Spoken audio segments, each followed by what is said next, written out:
back. Excited to have you again, Frank, to continue our conversation. Good to see you, Brian. Today, we're going to be talking about something near and dear to my heart. I think near and dear to a lot of project managers' heart, and kind of a core value proposition for project management, and that's risk management, Okay. which in our framework is step five.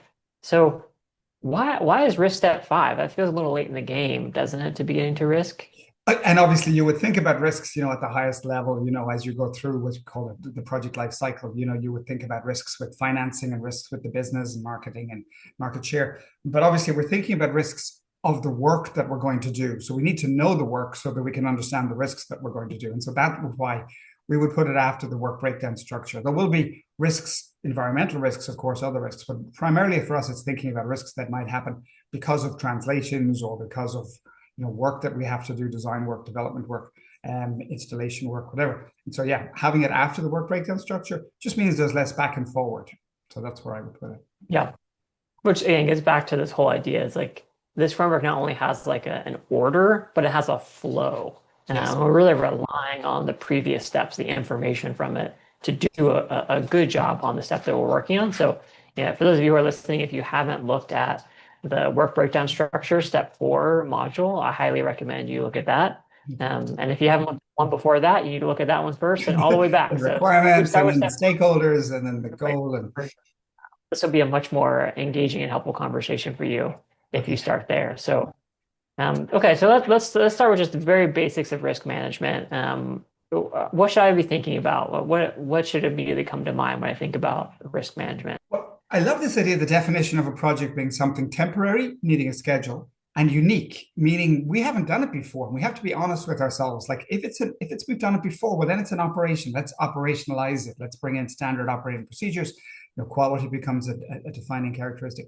But when it's unique, we then talk about how unique is it? Is it unique in terms of its product features? Is it unique in terms of its regulatory environment? Is it unique in terms of different areas?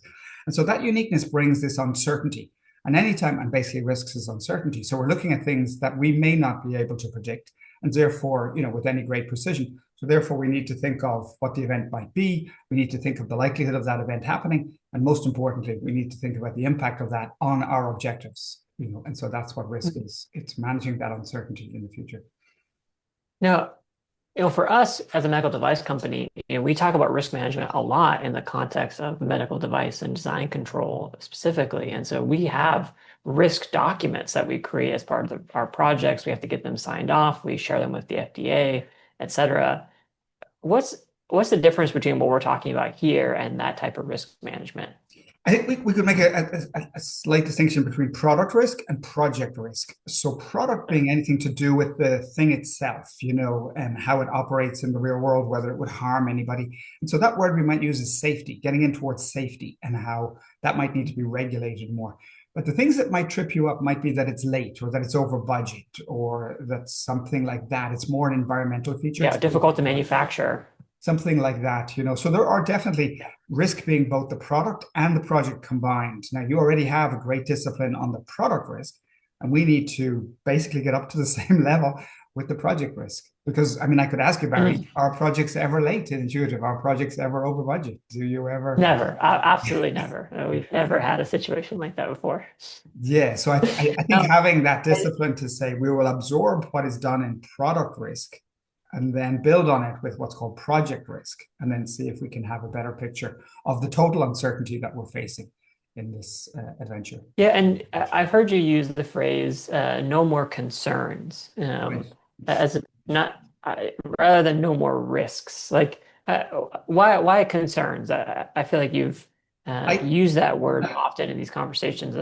Tell me more about why you like that word. Yeah, I think it allows us to move away from people thinking of formality and rigor and risk being something that could kill you, risk is something that could harm you. And now but I have a concern about this person whose parents are sick, or I have a concern about this building because we can't get access to it on the weekend, or I have a concern about this vendor because they're working. I think, well, it's still a risk, it's still a risk. But it allows you to say it. Maybe giving permission is the word I'm looking for here. It gives you permission to bring out that uncertainty that might actually have an implication or an impact on us in the future. So, yeah. Yeah, it's another way of initiating the conversation with your team. What are you concerned about? And you say, yeah, what are the risks? especially in a regulated industry like ours, people often think of just product safety related risk. But we think, yeah, what are your concerns about delivering on this project? Or going back to step four, what are your concerns about delivering this scope of work? In step four, we now have the full scope of work. So we can look at that and say, yeah, where are you concerned about delivering this scope? Yes. And really start to get that conversation. So Yeah. now, general when it comes to risk management, I think the goal kind of breaks down to three kind of key sub steps. You want to talk us through those? Well, I see it like a waltz, 1, 2, 3, 1, 2, 3, 1, 2, 3. So there's a kind of a musicality or rhythm that I may joke about. But if identify, analyze, respond becomes this way, identify, analyze, respond, then you're thinking, have we identified, have we analyzed, have we responded? And so we're doing this all the time in our heads. But I think as a profession, as an industry, we want to say we should identify and then we should analyze and then we should respond. The danger is if we jump all the way to responding, we might be responding to things that feel like they're a big risk, but actually aren't. And we basically just made ourselves feel good, but we spent a lot of money and energy. Whereas maybe we're hit by something that perhaps was a bigger risk, and we didn't analyze it correctly. So yeah, identify, analyze, we'll get into that. But it's important that Yeah, we spend a bit more time identifying it because the analysis and the response cannot solve a problem if we haven't identified it, right? If we haven't talked about it and brought about it. yeah, no, that makes a lot of sense because this is where we get a little bit more of the rigor around risk Yes. management, and the rigor and sort of professionalism that we bring as project managers Yeah. around. We don't just ask, hey, what are you concerned about? And then immediately go act on what someone Yeah. just I'll said. solve We that. actually have a process, steps that we follow so we can make sure we're spending our time and money on the right risks and not just the loudest or the first ones that we hear. Yes. Now, just before we go forward, often there's some discussion about a risk versus an issue. Can you just highlight the difference there for us so we just have clarity as we continue the conversation? Yeah, and I think relatively straightforward, but even though sometimes people misunderstand these things, a risk is something in the future and an issue is something in the past. So my analogy, you'll see it with the box of matches and the fire. So very, very clearly, the box of matches has not caused any problems, hasn't caused anything. They're just sitting on the table, but they could in the future in the wrong hands. So you wouldn't leave it with a 3-year-old and said, here, play with these, obviously, because you realize the implications.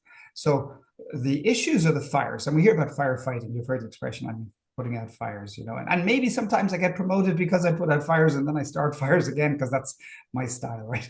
So I would make this simple analogy. Yeah, the matches are the things that may cause us problems in the future, and therefore we need to think about those, and they're risks. And the fires, of course, we have to put them out and we have to talk about. So issues management, issues tracking, issues logs became very prevalent in the software industry because an issue wasn't really a fire. It was just a bug. It was just work to be done. So there was a lot of issues tracking, issues software, as you probably know about. And my feeling was that was just bad planning. We really needed to get back and say, look, nobody's dying. This is not hurting. This is not a big issue. It's just because we didn't do the design right in the first case, so we didn't build it right in the first case. We're just fixing this thing. We're basically calling it iterative or agile, but it led to a lot of iterative kind of fixing kind of work.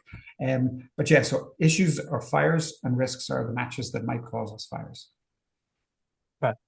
And we're doing the whole identify, analyze, respond on the risks, right? Yes. So 'cause really our goal is to get ahead of we want to put these matches in a safe place, Safe place. so that they don't catch fire rather than trying to Well, respond to and the some of them issue could after be it's already caught affecting reputation. They're more than a match. It's a flamethrower. You're like, this is really serious. This gets out in the fire. public. No, but I mean, Barry, like this could get out in public. This could be very serious. So this is Yeah. something we have No, yeah, like we live in a regulated regulatory environment. environment. Yeah, So when it yeah. comes to recalls and those sort of things, they're major challenges for us, not only financially, but reputation wise. And of course, patient safety is always our top concern. So So just a quick thing with you, of the 10 knowledge areas which we covered in the earlier modules, risk is one of the most important ones of the 10, because there's a risk it will be late, the risk it will be over budget, the risk it won't meet quality, the risk we won't have the resources. So you can use that framework of the 10 knowledge areas as a starting point to say, oh, there's risks with all of these areas, including procurement even, how we contract yeah. and procure.